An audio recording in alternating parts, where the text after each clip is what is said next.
देशाचे गौरवशाली प्रधानमंत्री सन्माननीय नरेंद्रजी मोदी यांचं पुन्हा आभार मानतो आणि अभिनंदन देखील करतो की आत्मनिर्भर भारत विकसित भारत करण्याच्या दिशेनं पुन्हा एकदा महत्त्वाचं पाऊल ह्या अर्थसंकल्पातून उचललेलं आहे।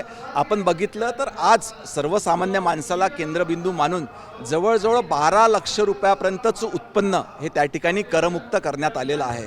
आपण सर्वजण जाणतो की भविष्य हे रिसर्च संशोधनाला भविष्यामध्ये अतिशय महत्त्व त्या ठिकाणी राहणार आहे।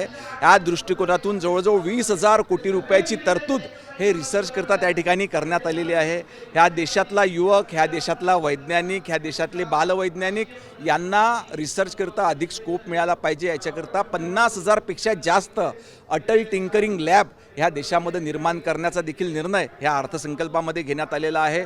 त्या ठिकाणी शेतकरी असो, कामगार असो, अशा प्रत्येकाकरिता कुठला ना कुठला चांगला निर्णय ह्या अर्थसंकल्पात घेण्यात आला। याच्याकरता मी देशाचे प्रधानमंत्री सन्माननीय नरेंद्रभाई मोदी यांचं आणि आमच्या मंत्रिमंडळातल्या सर्व मंत्र्यांचं मनपूर्वक आभार व्यक्त करतो। रोहित शेट्टी यांच्या घरावर काल रात्री अज्ञातांनी जे आहे ते गोळीबार केलेला आहे। गृहराज्यमंत्री आहात, काय आता त्याची अपडेट आहे? आरोपींना अटक झाली नाही, आत्ताच मला देखील सोशल मीडियाच्या माध्यमातून याची माहिती मिळालेली आहे। याची विस्तृत माहिती घेऊन मी लवकरच आपल्यासमोर ते मांडेल। हो, काल केंद्रीय मंत्री पियुष गोयल यांनी एका मुलाखतीमध्ये म्हटलं होतं की प्रफुल्ल पटेल यांना राष्ट्रवादीचा राष्ट्रीय अध्यक्ष केलेला आहे, मात्र आता ते त्यापासून पलटलेला आहे। प्रफुल्ल पटेल यांनी देखील ट्विट केलेलं आहे। एका जबाबदार मंत्र्याचं असं वक्तव्य। शेवटी राष्ट्रवादी काँग्रेस पार्टीमध्ये जे काही निर्णय होतात ते त्या पक्षाचे नेते एकत्रित बसून त्या ठिकाणी निर्णय घेत असतात आणि त्यांच्या निर्णयामध्ये आम्ही त्या ठिकाणी बोलणं उचित ठरणार नाही। निश्चितपणे ते सर्व नेते एकत्रित बसतील। अतिशय दुःखद अशी घटना देखील त्या पक्षाच्या एका नेत्याच्या निधनामुळे त्या ठिकाणी झालेली आहे,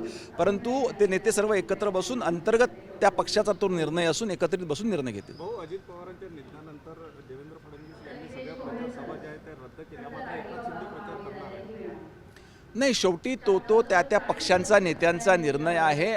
देवेंद्रजींच्या ज्या भावना आहेत त्या त्यांना बोलून दाखवल्या असतील। इतर नेते किंवा इतर पक्ष हा त्यांना पूर्णपणे अधिकार आहेत की त्यांनी कुठल्या पद्धतीचं काम करावं। हो, असं बोललं जातं आहे की दोन्ही राष्ट्रवादी 12 तारखेला एकत्रित येणार होतं। कधी तुमचं अजितदादाशी या संदर्भात बोलणं झालं होतं? काही माहिती आहे का तुम्हाला या सगळ्या? मला असं वाटते हा देखील निर्णय शेवटी राष्ट्रवादी काँग्रेस पार्टी शरद पवार गट आणि राष्ट्रवादी काँग्रेस पार्टी अजित पवार गट ह्या दोन्ही नेत्यांचा त्याच पद्धतीनं त्या पक्षात काम करणाऱ्या पदाधिकाऱ्यांचा निर्णय असून ते सर्व लोक एकत्रित बसून निर्णय घेतील। थँक्यू। हे याच्यावर विचार, इतकी मोठी आपल्या इथे हे होऊन राहिली राज्यस्तरीय।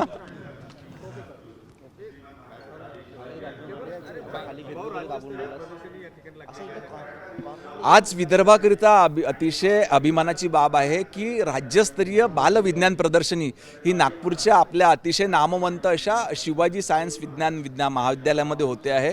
राज्यभरातले जवळजवळ 900 विद्यार्थी आपले प्रोजेक्ट त्यांनी ह्या ठिकाणी सादर केलेले आहे आणि येणाऱ्या काळात आपण जर जाणतो की येणारा काळ हा संशोधनाचा राहणार आहे। संशोधनाच्या माध्यमातून आपला देश हा संपूर्ण जगावर त्या ठिकाणी प्रगती करतो आहे आणि याला बढावा देण्याकरिता माननीय पंतप्रधान नरेंद्रभाई मोदी यांनी देखील आजच्या अर्थसंकल्पामध्ये जवळजवळ 20,000 कोटी रुपयाची तरतूद त्या ठिकाणी केलेली आहे।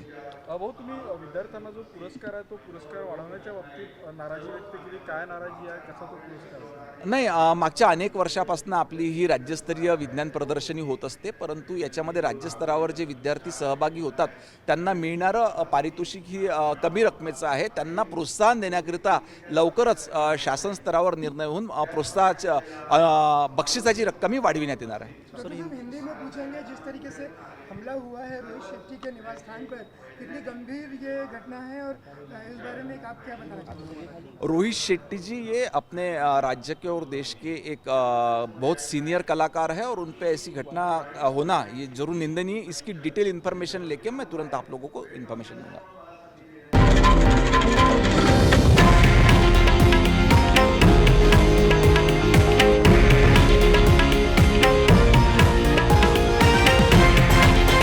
हे आहे देशातील नंबर 1 न्यूज नेटवर्क आणि आपण पाहत आहात TV9 मराठी, एकमेव।